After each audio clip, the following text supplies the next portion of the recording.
bavandimwe. Imana itabara abashakanye babanye neza n'itabara abapfakazi.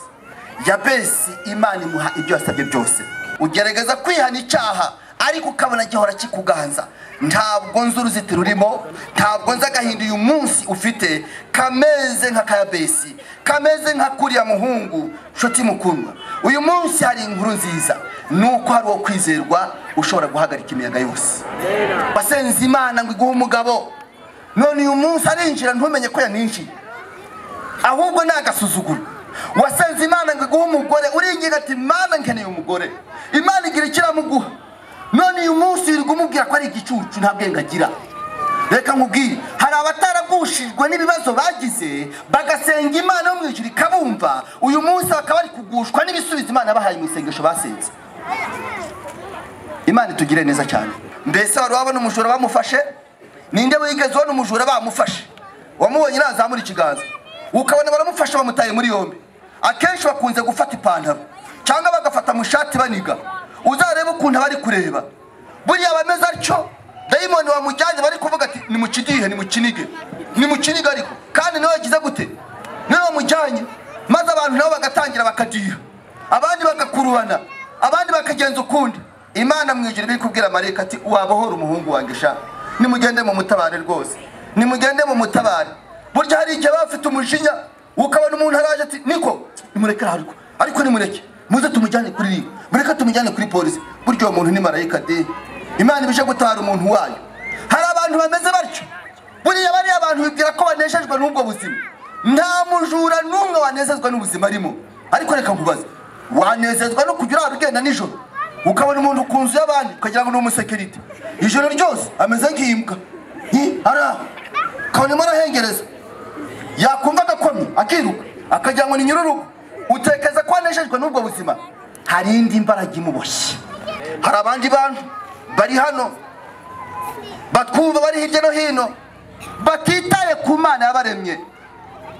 Reka mbabwire, niba mujya mubona izuba rirasira hariya bwaca mu gitondo cyangwa mu masaha make ukabona rirarenze, ukabona umwana aravutse akarira, ejo bundi ukabona agize imyaka 70 80 akaba arapfuye, mumenye yuko n'iyi si yatangiye nayo ifite iherezo.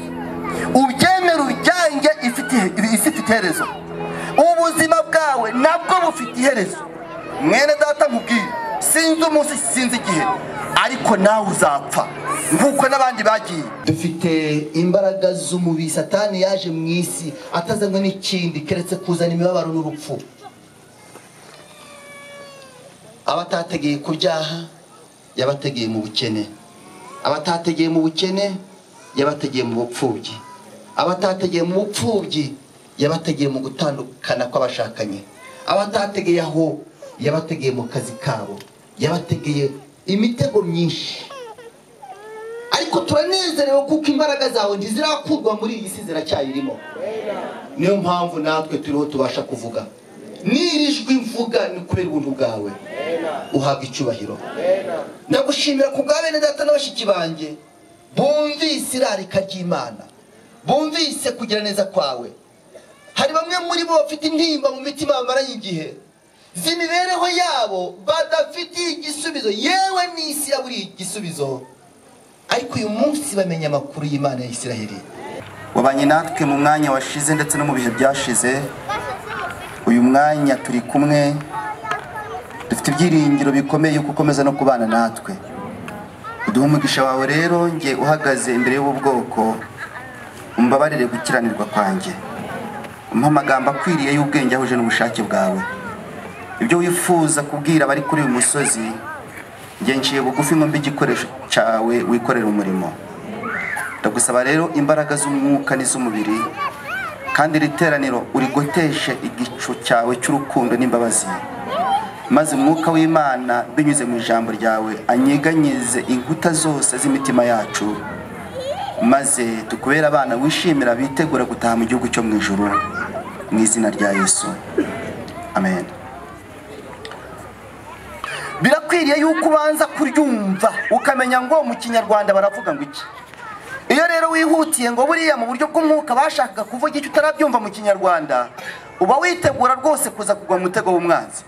Bibiliya rero tubwira ngo abari mu ijuru igihe Imana yavugaga iri jambo yaravuze ngo nimwishime. Impamvu yo kwishima kwabo nuko Satani abavuyemo, ariko wowe wasiwe ugushije iki? Kuko Satani akumanukiye afite umujinya nta nubwo ari usanzwe ahubwo ni mwinshi, kandi impamvu bimutera we arabizi neza ko asigaranye agahe gato.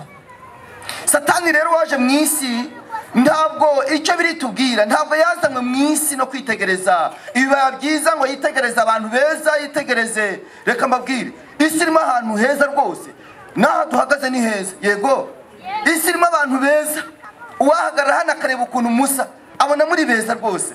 Reba abandi bavuye hano barangije kuririmba, abantu ni beza. Haleluya, abantu ni beza rwose. Isi irimo abantu beza, ariko Satani ntabwo yaje kwitegereza ibyo. Ntabwo yaje mu isi aje kwitegereza amazu meza twubatse, ntabwo yaje mu isi aje kwitegereza ibikorwa byiza. Wa muntu Imana yaremye umugabo n'umugore, ntabwo yaje kureba abana beza yibona ngo avuge ngo ye baba we aba bana ni beza. Oya, Bibiliya iravuga ngo ugushije ishyano wasiwe, kuko Satani ikimuzanye n'agahinda. Ikimuzanye mu isi ni ugutera umuntu ishavu, ikimuzanye ni ukugira ngo abantu barire gusa, nta kindi. Ikizanye Satani ni urupfu mu bantu, icyamuzanye nta kindi mukundwa, ni urwango mu bantu. Abana n'ababyeyi, umugabo n'umugore, abavandimwe, inshuti, abo muryango, intambara. Kandi uwo Satani ntatinya umuryango w'urusengero. Oya rwose, ntatinya amakositimu twambara y'inshingano dufite mu itorero. Ndabarahiye, ntatinya kuba ufite ijwi ryiza ririmba neza, nta nubwo atinya kuba ugendera Bibiliya ku gatuza. Ntatinya ngo uruhuke isabato, ntavuga ngo uruhuke icyumweru, ntavuga ngo usenga kuwa gatanu cyangwa kuwa gatandatu cyangwa ku cyumweru. Oya, Satani nta kintu atinya. Bibiliya kitubwira ngo ikimuzanye mu isi ni ugutera abantu umubabaro n'ishavu. Imana itugire neza. Satani yaje gutera ishyari, Satani yaje gutera inarijye mu bantu, Satani yaje gusenya umuryango, Satani yazanye amoko mu isi n'amacakubiri, Satani yazanye ubwihebe n'ubwigunge. Hirya y'ibyo byose yazanye urupfu. Urupfu ruri mu bantu, abantu barapfa umunsi ku wundi. Mugapanga imishinga mu gitondo karakabaragiye, abantu bari kwa muganga bategereje akuka kanyuma. Hari ubu tuvugana hari uri kwandika message ngo runaka birarangiye, kandi ubandikaho gutyo ntibivuga ngo yari afite imishinga, yendaga gukora byiza, yari umupasitoro mwiza, yari umuririmbyi mwiza, yari umuntu rwose ufite iterambere. Reka nkubwire, ntatinya n'umwana utarakora icyaha aramujyana, kuko icyamuzanye nta kindi cyera kirabura, ni ugutera urupfu, ni uguhangayikisha abantu. Pawulo rero iyo usomye mu gitabo cy'urwandiko Pawulo cya Efeso igice cyaho cya 6 uwo ku murongo wa 10 gakomeza, we yanditse amagambo avuga ngo kuko tudakirana n'abafite inyama n'amaraso, n'abantu bagendesha amaguru. Ntabwo dukirana bambaye amakositimu, ntabwo dukirana bambaye ibitenge, ntabwo dukirana abantu mubona bose mubona. Oya, dukirana n'ingabo z'umwijima. Bivuze mu kirere, iyi si turimo, iki kirere cyuzuye abadayimoni. Abadayimoni bari iwawe, abadayimoni bari iwanjye, abadayimoni bari mu rusengero, abadayimoni baraha. Isi Satani yayujuje abadayimoni. Abo rero niba dukirana nabo, mbega ukuntu abakristo batsindwa. Ukagirana ikibazo n'umuntu ati runaka yarantemukiye, uwo mugabo yankoreye ishyano, uwo mugore yankoreye ishyano, umuvandimwe wanjye, wa muntu ducuruzanya, wa muntu yanyirukanishe ku kazi. Oya, ubiri inyuma ni Satani wujuje abadayimoni mu isi. Imana itugire neza. Satani yazanye ibyaha, yazanye urupfu. Nshuti mukundwa, iyo bimeze bityo, mu isi imeze bityo, mu isi yuzuye izo mbaraga z'umwijima, mu isi abasore n'abakobwa bari mu bubata bw'umwanzi, mu isi Satani atera urupfu n'akaga n'agahinda. Nta muntu ubu wicaye hano utarahura nawe, nta n'umwe rwose, nta utararira, nta utarahangayika, ntawe utarahura n'ibibazo. Ubu benshi bicaye hano amasura ari meza ariko imitima yacuze umwijima yashaje nk'umwambaro kubera agahinda. Hari abenshi bari hano babona agahenge igihe gusa bari mu rusengero cyangwa bari mu bandi, ariko iyo bigeze nijoro agahinda kabo kazwi n'amashuka bararamo. Barara ijoro ryose barira bahangayitse batanezerewe kubera yuko Satani yazanye ibibazo mu isi. Satani yazanye amarira. Ariko se mu isi imeze ityo, mu isi isa niyo. Dawidi muri Zaburi ya 11 umurongo waho wa 3 yaranditse ngo iyi mfatiro zisenywe umuntu Imana yabigenza ati. Niba turi mu isi isa niyo, mu isi imeze ityo y'agahinda n'imibabaro n'ishavu, mu isi y'amaganya, mu isi y'agahinda, abantu barira, abatwara n'abami b'isi bagerageza uburyo bwose bwo kugira icyo bakora ngo bateze imbere abaturage babo, bagatungurwa no kubona ahubwo abantu b'Imana rwo bari mu kaga. Ubuhanga n'ubumenyi buravuka, abadogiteri bakamenya ubwenge mu isi, ariko abantu bagatungurwa nuko igihe ubwo bwenge bwungutswe bugaragaye nibwo hapfa abantu benshi bazira uburwayi. Bigenda bite? Abahanga n'abatware bagenda bakiga iby'ubuhinzi, bakiga uburyo umuntu ashobora guhinga kijyambere biki byose, ariko ugatungurwa no kuba ari inzara yica benshi. Ibyo wabisobanura ute? Abanyabwenge b'isi bagira ikoranabuhanga, uburyo bw'ubwirinzi, intwaro za kirimba, intwaro zifite ubuhanga n'ubunararibonye mu kwirinda igihugu cyabo. Ariko igitangaje nibwo intambara zihitana benshi. Ibyo wabisobanura ute mukundwa? Abantu bwo bavuga ati nyabune mwubake neza, mukore ibintu neza, mukore ibintu gutya na gutya, ugatungurwa no kubona aribwo imyuzura yica benshi kuruta n'ikindi gihe cyabayeho. Satani yaje mu isi bakundwa, ntabwo atinya, ntacamutera ubwoba. Oya rwose, mu isi imeze ityo twabigenza ute? Reka dufate urugero. Wa muntu badusomeye mu gitabo cya mbere cy'ibyo ku ngoma, igice cyaho cya 4 umurongo wa 9 ndetse n'uwa 10. Bibiliya iravuga ngo, igitabo cya mbere cy'ibyo ku ngoma igice cyaho cya 4 umurongo wa 9 ndetse n'uwa 10. Yabesi yarushaga bene se icyubahiro, kandi nyina yamwise Yabesi kuko yavuze ati namubyaranye agahinda. Yabesi atakambira Imana ya Isiraheli ati cyambuka umugisha rwose, ukagura imbago yanjye kandi ukuboko kwawe kukabana nanjye, ukaninda ibyago ntibimbabaze. Bibiliya iravuga ngo nuko Imana imuha ibyo yasabye byose. Nshuti mukundwa, iyo dusomye muri Bibiliya iri jambo Yabesi riboneka ahantu habiri gusa. Ahambere ni muri iki gitabo, ahandi ni mu kindi gitabo, ariko ni izina ry'ahantu. Yabesi ryari izina ry'ahantu.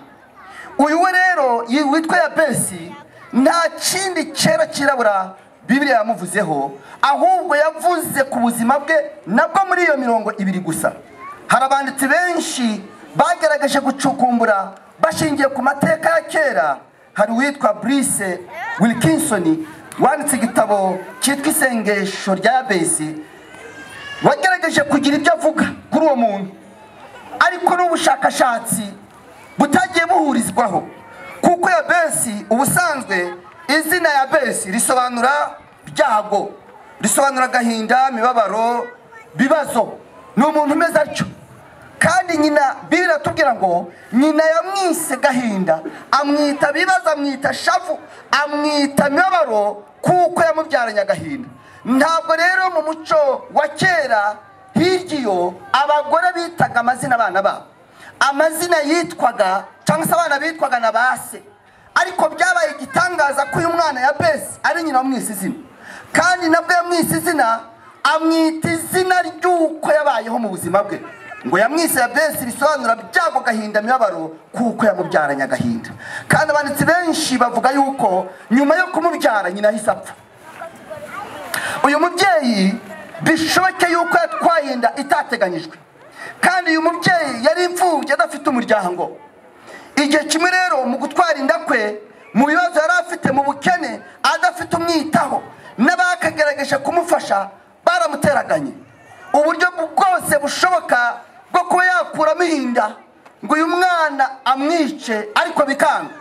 Uyu mubyeyi mu mezi 9 yose yamaze ari mu gahinda, ababaye, ataka, arira, nta muntu umwitaho. Imana yo mu gihe cy'imvura ni Imana yo mu gihe cy'izuba.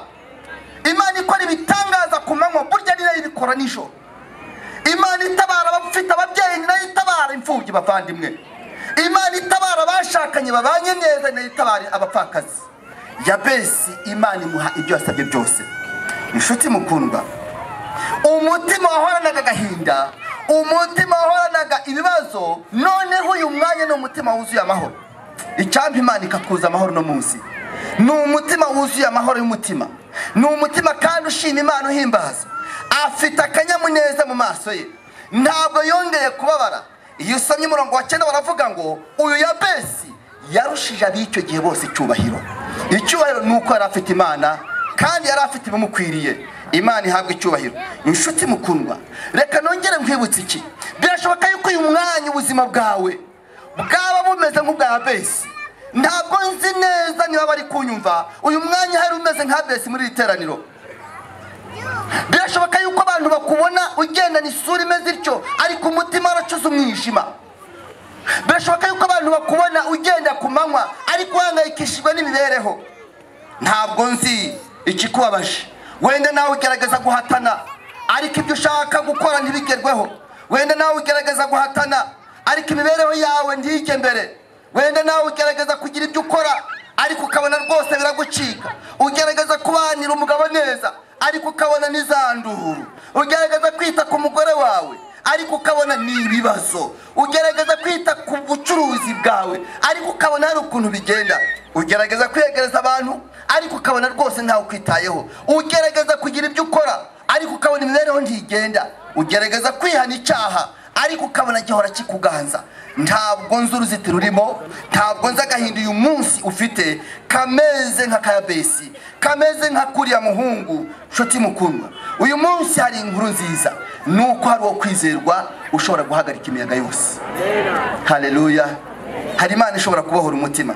Nshuti mukundwa, Yabesi yamenye neza yuko hari Imana, asobanukirwa Imana umuremyi w'ijuru n'isi n'inyanja n'amasoko. Ese imfatiro zisenywe. Niba uri muri ubwo buzima, ukaba uri muri izo ntambara, niki gikwiriye gukorwa? Hari abantu benshi batari mu mibabaro y'ibifatika, ariko Satani yabashyirize mu kazitiro ko gukiranirwa. Uyu munsi wa none ubuzima bwe bukaba ari ubw'icyaha gusa, imibereho ye ari yo gukora ibyaha. Nshuti mukundwa, mbese wari wabona umujura bamufashe? Ninde wigeze ubona umujura bamufashe? Wamubonye nazamura ikiganza, ukabona baramufashe bamutaye muri yombi. Akenshi bakunze gufata ipantaro cyangwa bagafata mu shati baniga. Uzarebe ukuntu bari kureba, buriya bameze atyo. Dayimoni wamujyanye bari kuvuga ati ni mu kidihe, ni mu kinige, ni mu kiniga, ariko kandi niwe yagize gute? Niwe wamujyanye. Maze abantu nabo bagatangira bakadiha, abandi bagakurubana, abandi bakagenza ukundi. Imana mwijuru biri kubwira marayika ati wabohora umuhungu wanjye sha, nimugende mu mutabare rwose, nimugende mu mutabare. Burya hari igihe bafite umujinya, ukabona umuntu araje ati niko nimureke ariko nimureke muze tumujyane kuri ribu, mureka tumujyane kuri polisi. Burya uwo muntu ni marayika de. Imana ibije gutara umuntu wayo. Hari abantu bameze batyo. Buriya bari abantu bibwira ko baneshejwe n'ubwo buzima. Nta mujura n'umwe wanezezwa n'ubuzima arimo. Ariko reka nkubaze, wanezezwa no kugira urugenda nijoro, ukabona umuntu ku nzu y'abandi ukagira ngo ni umusekirite, ijoro ryose ameze nk'imbwa, ara kabone marahengereza, yakumva agakomye akiruka akagira ngo ni nyururugo. Utekeza ko wanejejwe n'ubwo buzima, hari indi mbaraga imuboshye, iyo ni imuyobora. Hari abantu benshi bari muri urwo ruzitiro. Hari umuntu mu buzima bwe mu rugo iwe nta byishimo. Umugabo n'umugore ntibavuga rumwe. Hari abataratana ngo bigaragare ko bamaze gutana ke. Umwe aravuga ibi ndakavuga ibi, nta munezero. Hari abantu benshi bariho mu mibereho isa n'iya Yabesi mu buryo bumwe cyangwa ubundi. Ariko mukundwa, hari umuremyi utegeka ikirere, hari Imana ikora ibitangaza. Nshuti mukundwa, Yabesi yasobanukiye ko hari uwo kwizerwa. Icyampa uyu munsi ugasobanukirwa ko hari uwo kwizerwa. Hari abantu benshi babaye mu bibazo, uyu Yabesi ikintu cyashimishije nuko birayanditse ngo yaje kurusha bene wabo icyubahiro. Iki cyubahiro nuko yabanaga n'Imana. Reka nkubwire, hari ikintu gitangaje mukuriye gutekerezaho. Hari abantu benshi none bari hano bigeze mu bihe byashize bagira imibereho ikakaye nk'Yabesi, bajya imbere y'Imana bararira, kandi rwose babana n'Imana muri urwo rugamba rwabo, muri urwo butayu bwabo. Imana yo mu ijuru irabatabara, ariko bakaba batarigeze bacumuzwa n'ubwo butayu. Uyu munsi bakaba bacumuzwa n'ibisubizo baboneye mu isengesho basenze. Icyo mvuze kirashoboka mu gicakarongo mu bwonko bwawe. Wasenze Imana ngo iguhe akazi, none uyu munsi Imana ibigenje icyo, none akazi kaguteje kwica amategeko y'Imana no gusuzugura abantu. Wasenze Imana ngo iguhe umugabo, none uyu munsi arinjira ntumenye ko yaninjiye, ahubwo ni agasuzuguro. Wasenze Imana ngo iguhe umugore, uringinga ati Imana nkeneye umugore, Imana igira ikiramuguha, none uyu munsi uri kumubwira ko ari igicucu nta bwenge agira. Reka nkubwire, hari abataragushijwe n'ibibazo bagize bagasenga Imana yo mu ijuru ikabumva, uyu munsi bakaba bari kugushwa n'ibisubizo Imana yabahaye mu isengesho basenze. Imana itugire neza cyane. Hari abiseri bakoze mu butayu baragenda bava i Kanani, Imana irabayobora, bagenda bubahiriza Imana, basenga, bakurikiza amabwiriza n'amategeko y'Imana, ariko bamaze kugera i Kanani, bamaze kurya bagahaga, bibagirwa Imana yo mu ijuru. Nyamara Imana yarababwiye ngo nimumara kurya mugahaga, muzibuke ko ari Imana yabayoboye mu butayu. Hari abantu bari hirya, bari mu cyaha, bari muri kamera y'icyaha, baragenda bararira bakubita amavi hasi, binginga Imana yo mu ijuru baha amahoro y'umutima. None uyu munsi wo kumenya ko bari ku rugamba, ahubwo bakubitisha abandi icyo Imana yakoze uwo munsi. Oya nshuti mukundwa, abadayimoni baje mu isi ntibaje mu mikino, ntabwo baje muri Jeux Olympiques. Oya rwose, nta nubwo batinya n'uwasenze. Muzibuka Yesu yasenze iminsi 40 n'amajoro 40 asenga. Satani kikwereka habera umugome akabera mubi, ntiyatinya izo mbaraga. Yesu yari ari mu mavuta, reka mbyituko y'iminsi 40, ariko shitani ntiyamutinya, yaramwegereye mu ishusho y'inzoka. Tenebura umwana w'Imana agira gute? Tuzikange rero ngo ngeze aha. Oya rwose, Yabesi yagiye imbere y'Imana avuga ati data, uyu munsi ndakwifuza. Nshuti mukundwa, hari abataranambye ku Mana mu mibereho yabo y'ubuzima bwa buri munsi. Uyu munsi ubuzima bwabo bukaba bushoboka bumeze nk'ubwa Yabesi. Ntabwo nzi intambara urwana nazo, sinzi imibereho ufite uyu munsi, sinzi uburyo ibyo ubana nabyo, ntabwo nzi agahinda uhorana, sinzi icyo usaba Imana. Birashoboka yuko uyu munsi usaba Imana ubuzima bwawe mu ntambara za buri munsi. Hari icyifuzo, hari intambara, hari umwijima imbere yawe, hari ibyo ubona bitagenda neza, hari ibyo ubona bikubabaza, hari ibigushengura umutima. Byaba biri mu rugo rwawe, byaba ari mu nzu yawe, ese ni mu kazi kawe, ese ni mu rusengero rwawe, nabo musengana, n'abavandimwe bawe, n'imibereho yawe. Icyo ni igice kimwe cy'umuntu uri hano. Ndagira nkubwire uyu munsi, uramutse ufashe umwanya wo kubwira Imana ati nanjye nje imbere yawe n'umutima ubohotse, Uwiteka yiteguye kukumva rwose. Hari abandi bantu bari hano batwumva bari hirya no hino, batitaye ku Mana yabaremye. Reka mbabwire, niba mujya mubona izuba rirasira hariya, bwaca mu gitondo cyangwa mu masaha make ukabona rirarenze, ukabona umwana aravutse akarira, ejo bundi ukabona agize imyaka 70 80 akaba arapfuye, mumenye yuko n'iyi si yatangiye nayo ifite iherezo. Ubyemera ujyange ifite iherezo. Ubuzima bwawe nabwo bufite iherezo. Mwene data nkubwire, sinzi umunsi sinzi igihe, ariko nawe uzapfa nk'uko n'abandi bagiye. Igihe ukiri muzima wari ukwiye kwibaza ngo imibereho yanjye ni muhe buzima.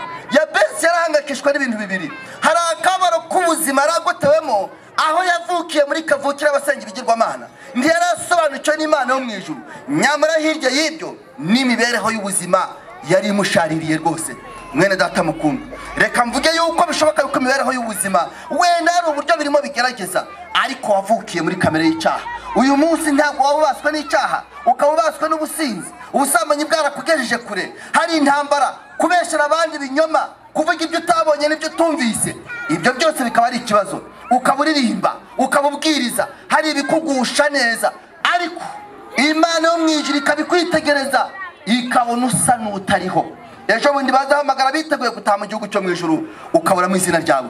Waricaye hano umunsi wose, waraje mu rusengero, warakoze ibikorwa byinshi, amazina yawe ataranditswe nk'uko umuririmbyi yabituririmbiye, ariko birashoboka uyu mwanya ushobora kwandikisha izina ryawe mu gitabo cy'ubugingo. Haleluya. Ushobora kwandikisha izina ryawe mu gitabo cy'ubugingo, kandi nanone ushobora kwinginga Imana igakemura bimwe mu bibazo ufite mu mibereho yawe. Yobu 22 umurongo waho wa 21 yaravuze ngo noneho uyu munsi iyuzuza n'Imana ubona amahoro. Imana yo mu ijuru irashaka kutwishurira, Imana yo mu ijuru irashaka kutwiyereka, Imana yo mu ijuru irashaka kugira ibyo ikora ku buzima bwacu. Mbese muvandimwe, ushobora kubwira Yesu uyu mwanya ngo ni wowe nizeye, Imana ikayizamura ikiganza kabatumvana, hari icyo nifuza uyu mwanya. Haleluya. Uyu mwanya Yabesi yasenze isengesho ry'ibyifuzo bine.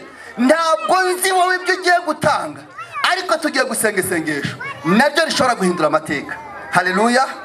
Ni bande bifuza gufatanya nanjye gusenga isengesho rihindura amateka, isengesho rihindura ubuzima, isengesho rihindura ibintu, isengesho ritwegereza Imana kuko ibibazo byatujyanye kure yayo, isengesho ry'imbaraga. Imana ihabwa icyubahiro. Noneho rero iyuzuza n'Imana ubona amahoro, ubasha kubwira Imana ati data ni wowe nizeye. Tugiye kuririmba ya ndirimbo tuzamuye ibiganza byacu, maze ubwira Imana uti ni wowe nizeye. Uyu muririmbyi waturirimbiye nahanikijwe rye, uyu mwanya turi buze gusenga isengesho, kandi mfite ibyiringiro yuko hari abasore n'abakobwa, abagabo n'abagore, Imana binyuze mu ijambo ryayo igiye kunyaga mu maboko ya Satani. Bahoranaga agahinda, Imana igatanga umunezero. Sinzi icyo uri mu gusaba, sinzi icyo wingingira Imana, sinzi agahinda uhorana kariko, sinzi imibereho yawe uko iteye, ariko Imana binyuze mu ijambo ryayo hari icyo yifuza gukora. Haleluya. Hari icyo Imana ishaka gukora. Ni wowe nizeye, nta marika Karuvali. Zamura ikiganza ubwira Imana ati ni wowe nizeye. Nushaka ufunga amaso, ubwira Imana ati uyu mwanya ndagukeneye, uyu mwanya ndafuza kukubona.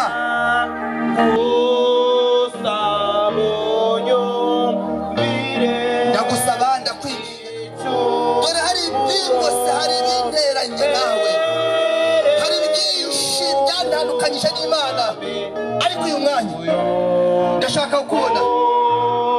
Imana ikugire neza mwene data. Ndashaka kubona umuntu wifuza kuvuga ngo uyu ni umwanya ndashaka. Hari ibigose umutima wanjye, hari ibitagenda mu buzima, hari ibyo nigingiye Imana, hari ibyo nasenze mu myaka myinshi yashize, ariko uyu mwanya ndashaka isengesho rihindura amateka. Tambuka hano imbere dufatanye isengesho. Niba uri muri iri teraniro, sinzi igihe umaze, ariko tambuka. Imana ikugire neza.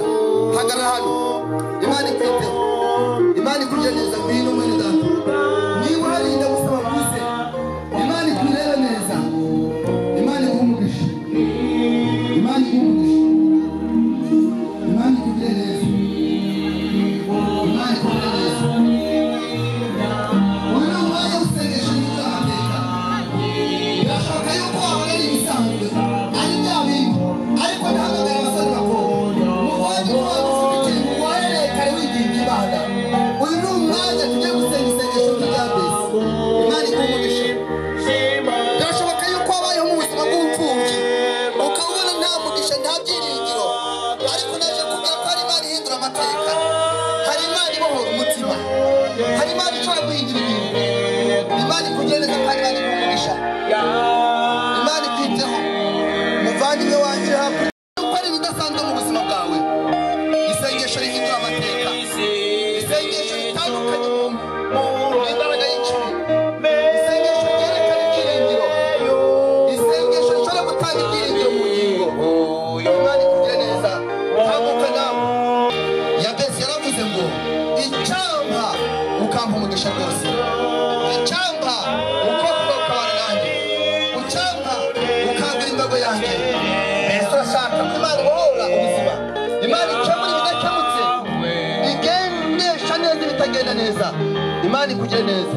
Murakoze cyane, murakoze cyane bakundwa. Imana ihabwa icyubahiro. Umuremyi w'ijuru n'isi n'inyanja n'amasoko igize neza kugabirira data na bashiki bacu. reka mbasabe muhaguruke dusenga Imana. Ariko niba muri iri teraniro harimo umuntu wacitse intege agasubira inyuma, imibereho ye ikaba iri mu bwihebe n'ubwigunge bw'imbaraga z'umwijima nka Yabesi, uno mwanya tugiye kuzamura isengesho. Umwanya ndamwinginga mu izina rya Yesu ngo atambuke ahamiriza Imana yuko yishize mu biganza byayo. Birashoboka yuko waba uri hano nawe imibereho yawe, ubuzima bwawe bwa buri munsi utega bivamo, uhinga biribwa n'inyoni, utaka ntihagire ukwita, bukara ntihagire uguhoza, ubuzima bwawe bukaba bumeze nk'ubwa Yabesi. Ariko Imana yasubije Yabesi n'uyu mwanya iri hano, itegereje rwose kumva ijwi ritaka ryinginga. Mu gihe ngiye kuzamura isengesho mu ijwi rya bene data n'abashiki banjye bahagaze hano, niba nawe uhari ngwino.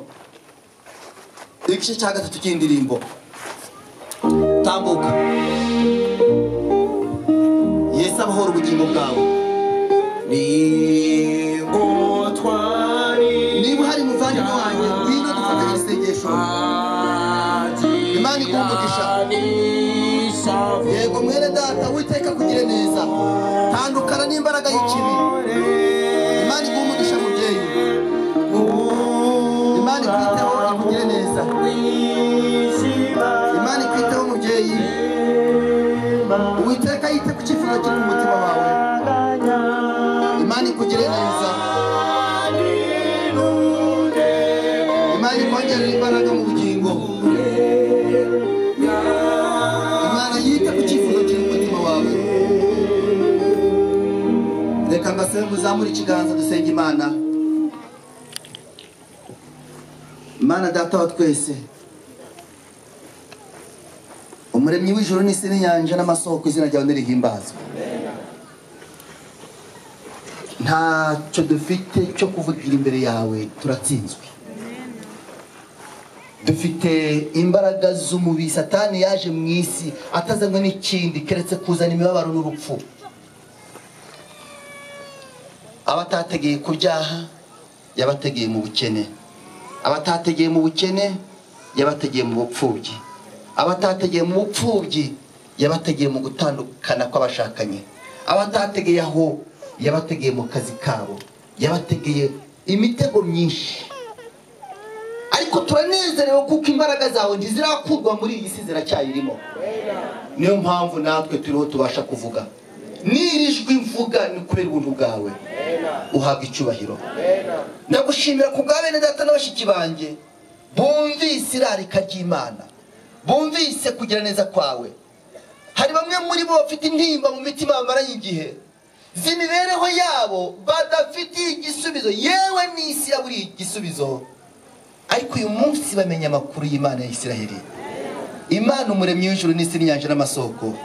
Ndakwinginze mubyeyi mwiza, wite ku cyifuzo n'agahinda kari mu mitima yabo. Ukuri bubigenze ni wowe ubizi. Icyo nsabye ni ukubagirira neza. Hari abavandimwe bene data n'abashiki banjye, abo bacitse intege mu buzima bwabo bwa buri munsi, uyu mwanya bakaba bagize umutima rwose wo kongera kwiyegurira ngo baze imbere yawe ubambike imbaraga. Babuze amahoro yo mu mutima kuko Satani yabazitiriye hirya iyo. Ndagusabye Mwami Yesu ngo ubohore imitima yabo, maze basobanukirwe ko ari ukwizerwa, umuremyi w'ijuru n'isi n'inyanja n'amasoko. Ndasaba rero gukomeze kutwitaho, imitima yacu twese uyigire neza, uduhe imbaraga zo kubasha kuba imbere yawe uko bikwiriye. Ufashe buri umwe wese uri muri twebwe, ijambo ryawe ritubohore rwose, ijambo ryawe ridukize rwose, utwambike imbaraga, uduha amahoro y'umutima. Kandi kuko uri umwami ugenzura byose, tugusabye kuba natwe no kuturemera ibirori uyu munsi wose, mu izina rya Yesu Kristo. Amen.